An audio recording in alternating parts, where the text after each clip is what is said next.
আসসালামু আলাইকুম।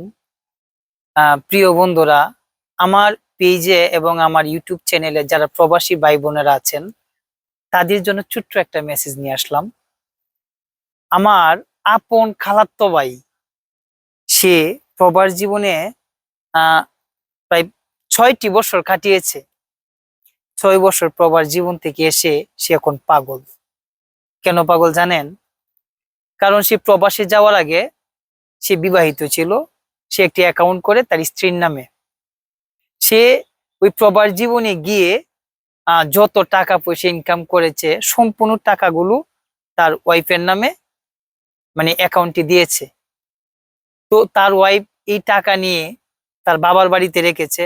পাশাপাশি মানে অন্য অন্য ছেলেদের সাথে কি নিয়ে ঘোরাফেরা করেছে। সে তো প্রবাসে, সে বিশ্বাস করে কিন্তু টাকাগুলো দিয়েছে। প্রবাস জীবন যে কত কষ্টের, যারা প্রবাসে থাকে তারাই শুধু জানে। কিন্তু এটা একটা বোকামি। অন্ধের মতে কাউকে বিশ্বাস করা এটা এক ধরনের বোকামি। কাউকে অন্ধের মতে বিশ্বাস করা ঠিক না।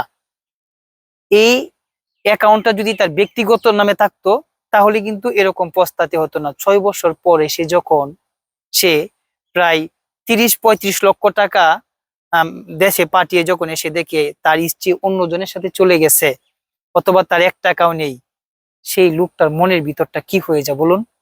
এটা আমার মানে বাস্তব নিজের চোখে দেখা। আমার আপন খালাতো ভাইয়ের সাথে এই ঘটনাটা ঘটেছে। তো আমি তীব্র নিন্দা জানাই এসব ধরনের ঘটনার। প্রবাসী ভাইরা যারা আছেন, আপনারা অনেক কষ্ট করে মনের ভিতরে অনেক কষ্ট জমা রেখে কাজ করেন। প্রবাস জীবন অনেক কষ্টের, যারা থাকে তারাই জানে। আপনারা নিজের নামে অ্যাকাউন্ট করুন, আর কিছু টাকা আপনার বাবা মার নামে দেন, অল্প টাকা স্ত্রীর নামে দেন। সবাই সব সব মানে বউ স্ত্রীরা যে একরকম আমি সেটা বলছি না, অনেকেই আছে এরকম।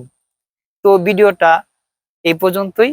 ভালো লাগলে শেয়ার করে দিবেন, আর পেজটি ফলো দিয়ে সাথে থাকবেন। সবাইকে ধন্যবাদ। আসসালামু আলাইকুম।